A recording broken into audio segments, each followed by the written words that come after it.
ভারতীয় সম্প্রসারণবাদী হিন্দুত্ববাদী ভারত, যার কবজায় আমরা প্রায় চলে গিয়েছি, সেই অবস্থান থেকে সেই ৭১ মতো আরেকটি স্বাধীনতা আমাদের অর্জন করতে হবে।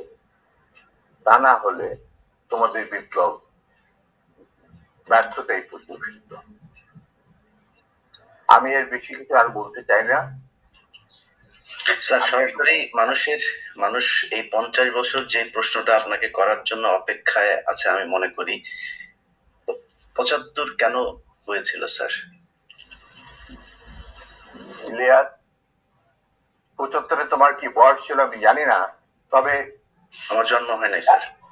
হ্যাঁ, তবে ৭৫-এ যে মুজিব ৭০-এর ইলেকশনের সময় ৭২-এর আগে, মানে ৭১-এর মুক্তি সংগ্রাম শুরু হওয়ার আগে ছিল, তার চরিত্র ছিল এক ভিন্ন প্রকৃতির। তিনি বাঙালি জাতীয়তাবাদের সংগ্রামে যথেষ্ট অবদান রেখেছেন, কিন্তু যখন পাকিস্তান আর্মি ২৫-২৬ রাতে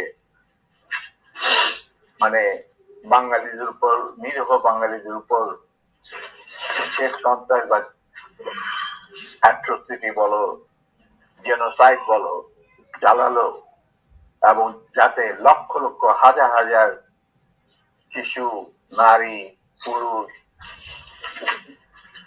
প্রাণ হারালো, ছাত্র জনতা কোনো কারণ ছাড়া। তারপর তখন সেই অবস্থায় আমাদের দেশের তথাকথিত বড় বড় জাতীয় নেতারা বিভিন্ন দলে, তাদেরকে কিন্তু কাউকে খুঁজে পাওয়া গেল না। তারা তখন তাদের নিজেদের জীবন বাঁচিয়ে যার যার মতো জায়গায় চলে গেলেন। মুজিব স্বয়ং পাকিস্তান আর্মির কাছে ধরা দিলেন এবং তাদের সাথে একটা বন্দোবস্ত করে তার পরিবারের ভরণ পোষণের দায়িত্ব আর্মির হাতে তুলে দিয়ে তিনি পাকিস্তানে পাড়ি যান। ডাক্তার কামাল যিনি ছিল major via media between Mujib and the army. তখন সেই দিশাহারা মানুষ বুঝতে পারছিল না বাংলাদেশে তারা কি করবে, তারা কোথায় যাবে, কিভাবে নিজের প্রাণ বাঁচাবে। সেই সময় চিটাগাং থেকে ভেসে আসলো মেজর জিয়ার স্বাধীনতার গান। আমি তখন পাকিস্তানে চাকরিরত অবস্থা। সেই ডাকে লোক, দেশের লোক একটা আলোর রশ্মি দেখলো যে হ্যাঁ,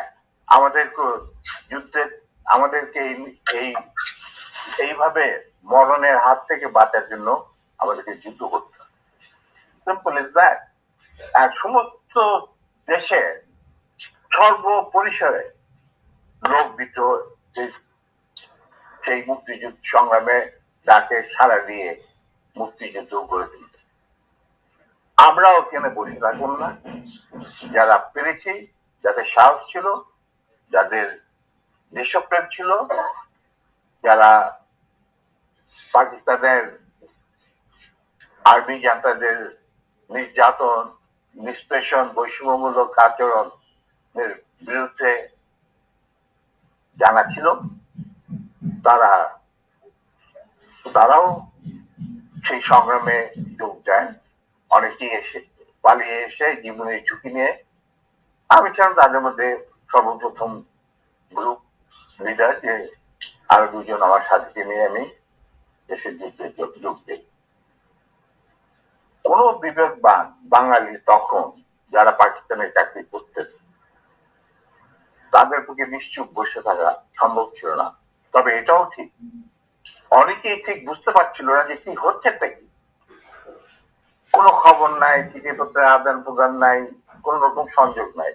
বিদেশি মিডিয়া, ভয়েস অফ আমেরিকা, তারপরে BBC, radio Australia, radio India, এই সমস্ত তো ওখান থেকে যাত্রী জানা যাচ্ছিল ওটা সম্পূর্ণভাবে বিশ্বাসযোগ্য ছিল না।